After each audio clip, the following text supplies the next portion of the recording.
ओम श्री गणेशाय नमः। ओम श्री ब्रह्मदेवाय नमः। आज आप लोग षष्ठम दिवस पर ब्रह्म पुराण आपके बीच में मूल पाठ जैसे लिखी है शब्दवली आपके बीच में प्रस्तुत करें। आयु और नहुष की वंश के वर्णन, राजीव एवं ययाति का चरित्र की कथा। ब्रह्म पुराण लोमश जी ने कहते हैं कि आयु की उनकी पत्नी स्वरभाव कुमारी प्रभाव के गर्भ से 5 पुत्र उत्पन्न हुए। वे सभी वीर और महारथी थे। सर्वप्रथम नहुष का जन्म हुआ। उनके बाद वृद्धर्मा उत्पन्न हुए। तत्पश्चात क्रमश रंभ, राजी तथा अनेना हुए। ये तीनों लोक में विख्यात थे। राजी ने 500 पुत्र को जन्म दिया। वे सभी राज्य क्षत्रिय को विश्वामित्र के दूसरा नाम विश्रत था। विश्वामित्र के देवरात आदि कई पुत्र हुए जो संपूर्ण विश्व में विख्यात थे। उनके नाम उनके नाम इस प्रकार बतलाए जाते हैं।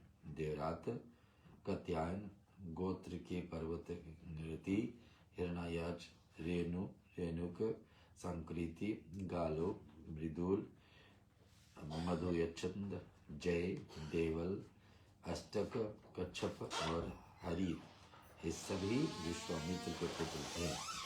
इन कौशिक वंशी का महात्माओं का प्रसिद्ध गोत्र इस प्रकार हैं। पाणिनि और इसी प्रकार से कहा जाता कि ऋषि जी ने कहा कि उनके नाम से विख्यात हुए उनके इंद्र भी डरते थे। पूर्व काल में देवताओं का तथा असुरों को भयंकर युद्ध आरंभ होने पर दोनों पक्षों के लोगों ने ब्रह्मा जी से पूछे कि भगवान आप सब भूतों के स्वामी हैं, बताइए हमारे युद्ध में कौन विजय होगा, हम यह बात ठीक ठीक सुनना चाहते हैं। तो ब्रह्मा जी ने कहा कि राजा राजीव हथियार हाथ में से ले करके जिनके लिए युद्ध करेंगे वही निसंदेह तीनों लोक का विजय प्राप्त होंगे।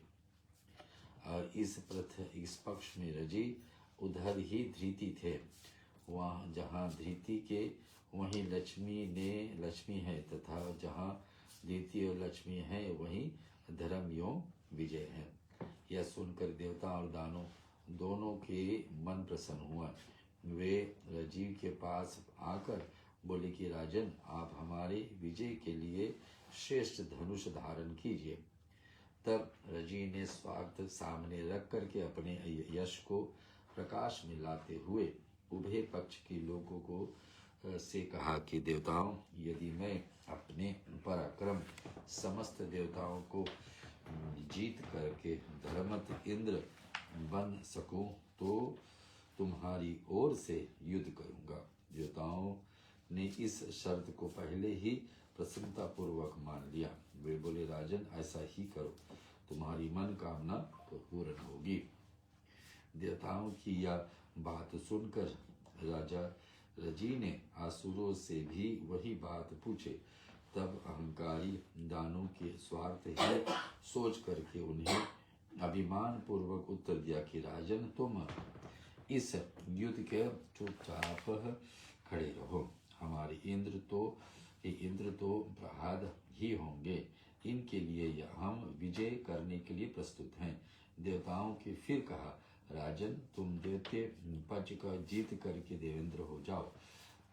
जब राजी ने उन सब का दानों का जो देवराज इंद्र के लिए अवध थे अहंकार कर डाला और देवताओं के नष्ट हुए संपत्ति को पुनः उनसे छीन लिया। उस समय देवताओं सहित इंद्र महाराज राजीव के पास आए और अपने को उनका पुत्र अवघोषित करते हुए बोले कि तात, आप की सदैव हम सब लोगों को इंद्र है, क्योंकि मैं इंद्र आज से आपका पुत्र कहलाऊंगा। इंद्र की बात सुनकर के उनकी माया से वशित हो महाराज राजीव ने तथास्तु कह दिया। वे इंद्र पर बहुत प्रसन्न हुए। रम के कोई पुत्र नहीं थे। सब अनेना के वंश के वर्णन करूंगा। अनेना के पुत्र महायशस्वी राजा प्रतिछत्र हुए। प्रतिछत्र के पुत्र संजय, संजय के जय, जय के विजय, विजय की कृति और कृति के हर्यश्व के प्रतापी सहदेव, सहदेव के धर्मात्मा नदीन हुए। नदीन के जयतसेन, जयतसेन के संकृति तथा संकृति के पुत्र महायशस्वी धर्मात्मा छत्रवृद्ध हुए। छत्रवृद्ध के पुत्र सुनहोत्र था। उनके काश, शल और कृतसमद ये 3 परम धर्मात्मा पुत्र हुए। कृतसम के पुत्र शनुक हुए और शनुक के शौनक का जन्म हुआ। जल के पुत्र शल के पुत्र का नाम अष्टिशेष था और उनके कश्यप हुए। कश्यप के पुत्र नाम कश्यप हुए और कश्यप के दृतपा हुए। दृतपता के धनु के पुत्र धनवंतरी हुए। वे काशी के महाराज और सब रोगों को नाश करने वाले थे। उन्होंने भरद्वाज से आयुर्वेद की अध्ययन करके चिकित्सा का कार्य किया और उससे 8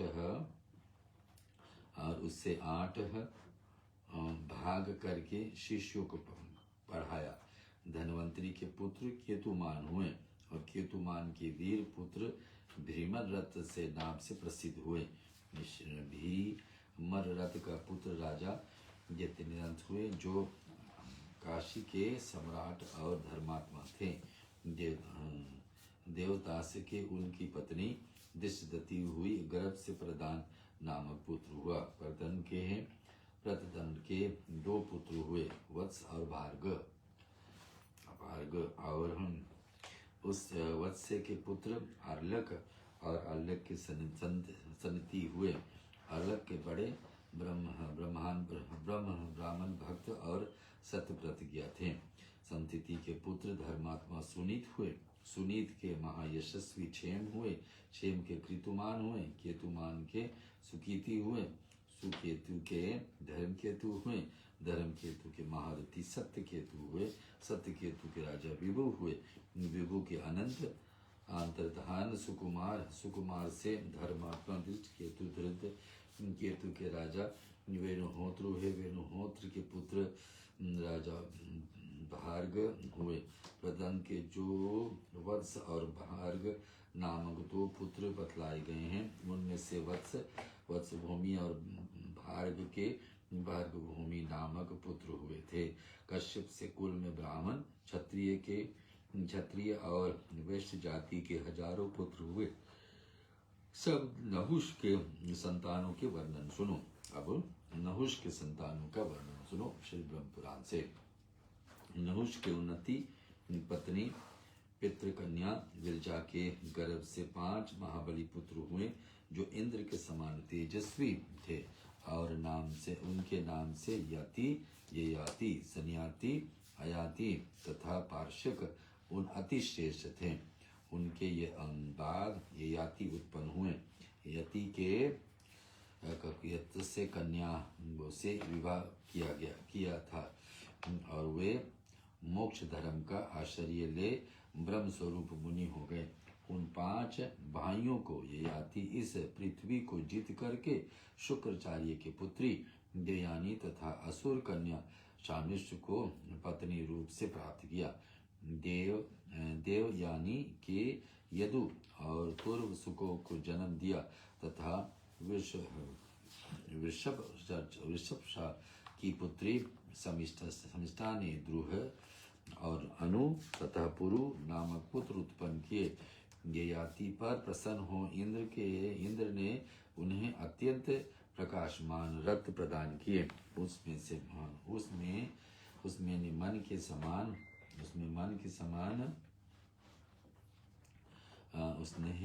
के समान वेगशाली त्रिवी आश्चर्य हुए थे। ययाति उससे श्रेष्ठ रथ को द्वारा 6 रति में संपूर्ण पृथ्वी तथा देवताओं को दानों वाले भी जीत लिए थे। ये वे युद्ध से शत्रुओं के लिए दुर्श और समुद्र के सातों द्वीप सहित समूची पृथ्वी को अपने अधिकाम से करके उन्होंने उसकी पांच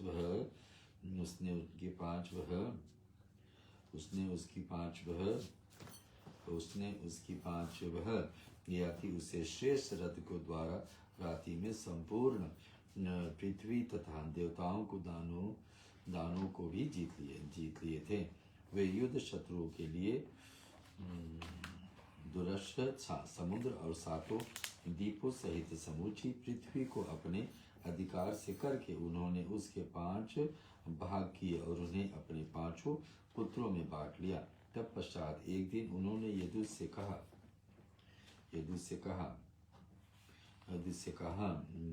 अपने 5 पुत्रों से बांट लिया पत्रों की बेटा कुछ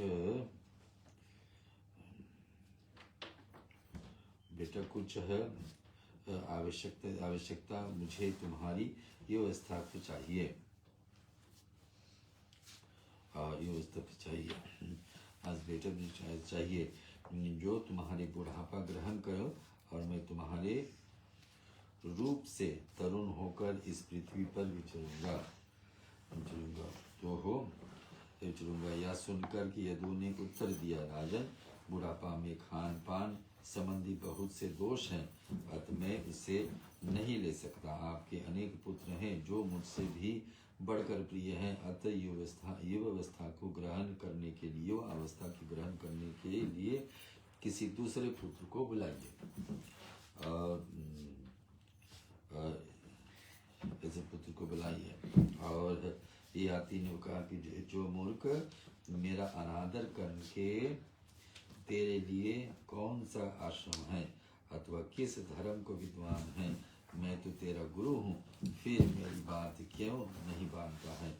यो कह करके याति ने कुपित हो यदु को शाप दिया कि जो है मूर्ख, तेरी संतति को कभी राज्य नहीं मिलेगी। तत्पश्चात ये याति क्रमशः ध्रुवसु तथा अनु से भी यही बात कही, परंतु उन्होंने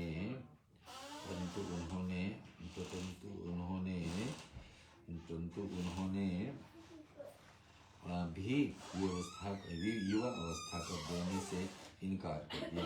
तब याति ने अत्यंत क्रोध में भर करके उन सबको भी पूर्वतः शाप दे दिया। इस प्रकार से सबको शाप दे राजा ने अपने छोटे पुत्र पुरु से भी वही प्रस्ताव किया, वत्स, यदि तुम्हें स्वीकार हो तो अपना बुढ़ापा तुम्हें देकर तुम्हारी युवा अवस्था स्वयं लेकर इस पृथ्वी पर विचरूं। पिता के आज्ञा के अनुसार प्रतापी पुरु ने उनकी बुढ़ापा ले लिया। याति भी पुरु के तरुण रूप से पृथ्वी पर विचरने लगे। वे कामनाओं को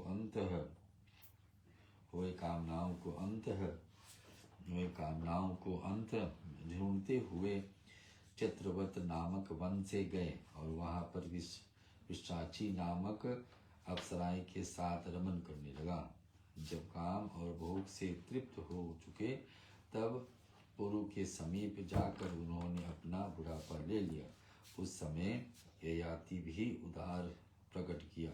उस पर ध्यान देने से मनुष्य सब भोगों ओर से अपने मन को उसी प्रकार से हटा सकता है जैसे कि कछुआ अपने अंगों को सब ओर से समेट लेता है। ययाति बोले, क्या बोलते हैं हम सुनेंगे।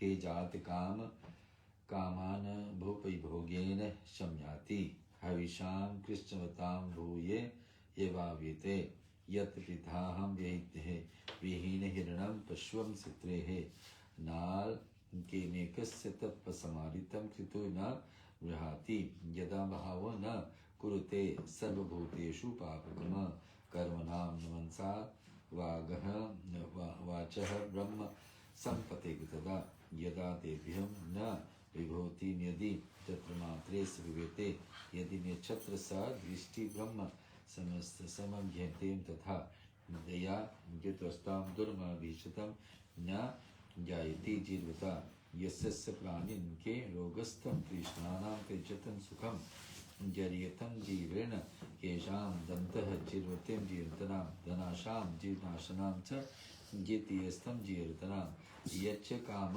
सुखम लोके यच्च द्रव्य महासुखम तृष्णाम तर्शनीयम सुख नेते नहाति षोडशी कलाम। भोगों की इच्छा उन्होंने भोग से कभी शांत नहीं होती, अपितु दिघी से आग की भांति और भी बढ़ती जाती है। इस पृथ्वी पर जितने भी धान, जौ, स्वर्ण, पशु तथा स्त्रियां हैं, वे सब एक ही मनुष्य के लिए ही पर्याप्त नहीं है। ऐसा समझकर विद्वान पुरुष मोह में नहीं पड़ता है। जब जीव मन, वाणी और क्रिया द्वारा किए किसी भी प्राणी के प्रति पाप बुद्धि नहीं कर सकता है, तब वह ब्रह्म भाव को प्राप्त होता है।